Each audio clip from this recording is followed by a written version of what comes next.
left, and it seems difficult to imagine that any incoming prime minister is not going to face the exact same problem.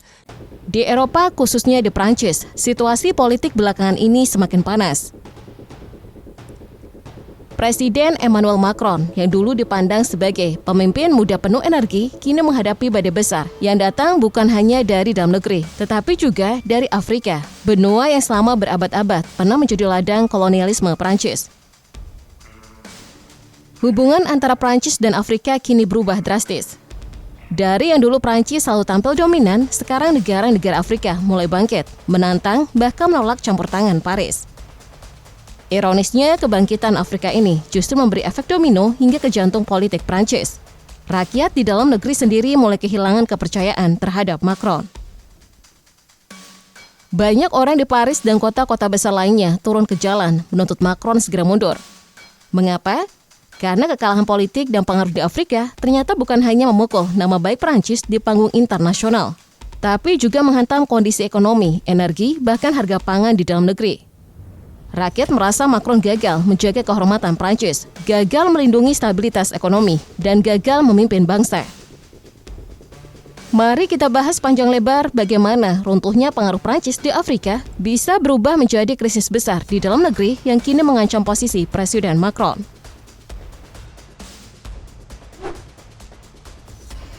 Sejarah panjang Prancis di Afrika dimulai sejak era kolonialisme.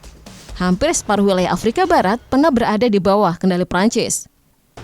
Negeri itu dikenal dengan istilah France-Afrique, sebuah konsep yang menggambarkan hubungan khusus antara Paris dengan bekas jajahannya. Walau secara resmi negara-negara itu sudah merdeka, tetapi kenyataannya Prancis tetap mencengkeram mereka lewat politik, ekonomi, bahkan militer.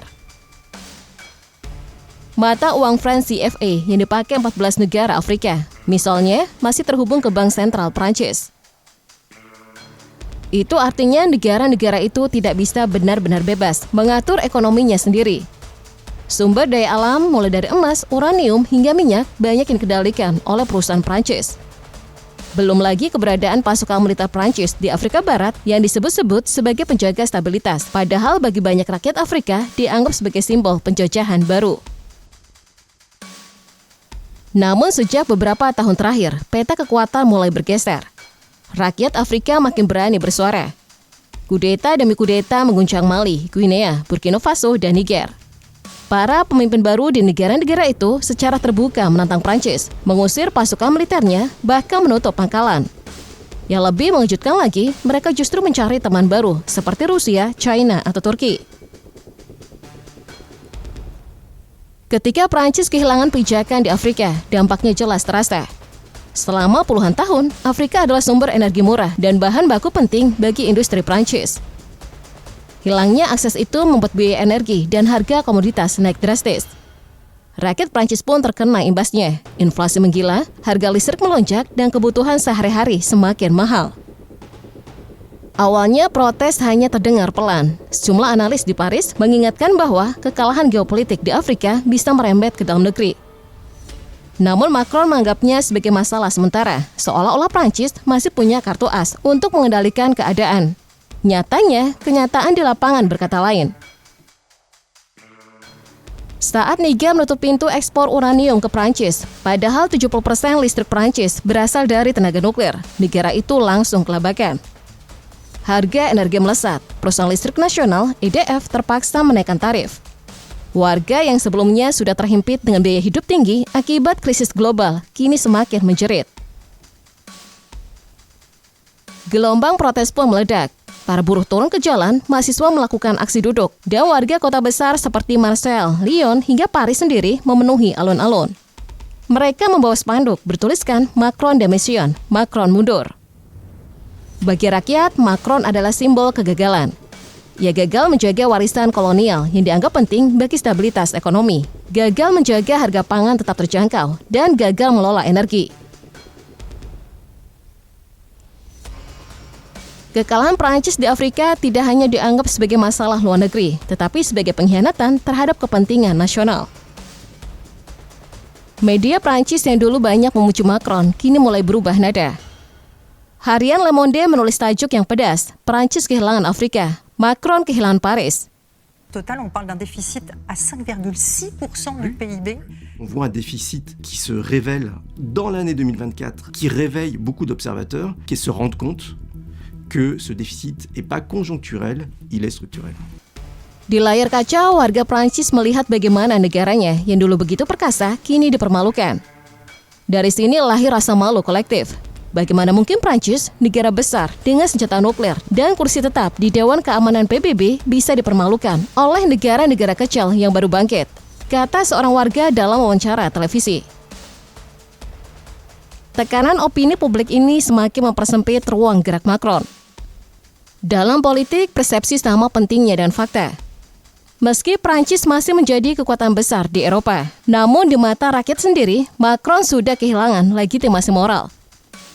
Kondisi ini dimanfaatkan oleh oposisi. Tokoh-tokoh politik sayap kiri maupun kanan sama-sama menyerang Macron. Marine Le Pen dari kubu sayap kanan menuduh Macron terlalu tunduk pada Uni Eropa dan Amerika Serikat. Sementara Jean-Luc Mélenchon dari kubu kiri menyorot ketidakmampuan Macron menanggulangi krisis domestik. Di parlemen, kritik berdatangan bak hujan deras. Bahkan sebagian anggota partainya sendiri mulai ragu untuk membela sang presiden. Isu mosi tidak percaya semakin kencang. Dalam situasi normal, protes rakyat bisa diredam dengan janji reformasi atau kebijakan subsidi. Tapi masalah kali ini jauh lebih dalam, menyangkut harga diri nasional. Kekalahan geopolitik di Afrika dianggap sebagai bukti bahwa Macron sudah kehilangan arah kepemimpinan. Maka tuntutan yang paling keras pun muncul, Macron harus mundur. Apakah Prancis benar-benar akan runtuh? Tentu istilah ini bisa bermakna simbolis. Secara formal, negara Prancis masih berdiri kokoh, tetapi yang runtuh adalah wibawa pemerintahannya. Ketika rakyat sudah kehilangan kepercayaan, parlemen siap menggulingkan, media tak lagi membela, dan lawan politik semakin menguat, maka secara praktis, pemerintahan tidak bisa berjalan efektif. Macron bisa saja bertahan secara hukum hingga masa jabatannya habis, tetapi secara politik, ia sudah lumpuh. Inilah yang disebut sebagai pemerintahan runtuh. Tidak perlu ada kudeta atau revolusi, cukup dengan hilangnya legitimasi di mata rakyat dan elit politik. Sejarah Prancis sendiri penuh dengan peristiwa semacam ini. Dari revolusi 1789 hingga keruntuhan Republik keempat pada 1958, rakyat Prancis sudah terbiasa mengganti pemimpin yang dianggap gagal. Sementara itu, di Afrika situasi justru sebaliknya. Negara-negara seperti Burkina Faso, Mali, dan Niger bersatu membentuk blok pertahanan bersama, menyingkirkan pengaruh Prancis. Mereka mendapat dukungan moral dari rakyatnya yang bangga akhirnya bisa bebas dari cengkraman kolonial. Kemenangan Afrika ini bukan hanya soal politik, tapi juga soal martabat. Untuk pertama kalinya setelah ratusan tahun, mereka bisa menatap Eropa dengan kepala tegak. Di sisi lain, Barat ketar-ketir. Amerika Serikat khawatir kehilangan pengaruh. Uni Eropa panik karena jalur energi terganggu. Dan Prancis sendiri harus menelan pil pahit karena dicemooh sebagai kekuatan yang sedang tenggelam. Apa yang kita lihat hari ini bisa jadi adalah tanda runtuhnya era Franz-Afrique. Afrika sudah tidak lagi mau dijadikan halaman belakang Eropa. Dan bagi Prancis, ini berarti hilangnya salah satu pilar utama kekuatannya di dunia. Bagi rakyat Prancis, kekalahan di Afrika bukan sekedar kehilangan wilayah pengaruh, melainkan juga kehilangan sumber energi, bahan baku, dan stabilitas ekonomi. Maka tidak heran jika protes meluas dan tuntutan agar Macron mundur semakin keras. Apakah Macron akan bertahan? Mungkin ia akan mencoba. Tetapi sejarah mengajarkan bahwa ketika rakyat Prancis sudah berkata cukup, biasanya perubahan besar segera terjadi. Dan kali ini, runtuhnya pengaruh di Afrika bisa jadi adalah awal dari runtuhnya kepemimpinan Macron di Paris.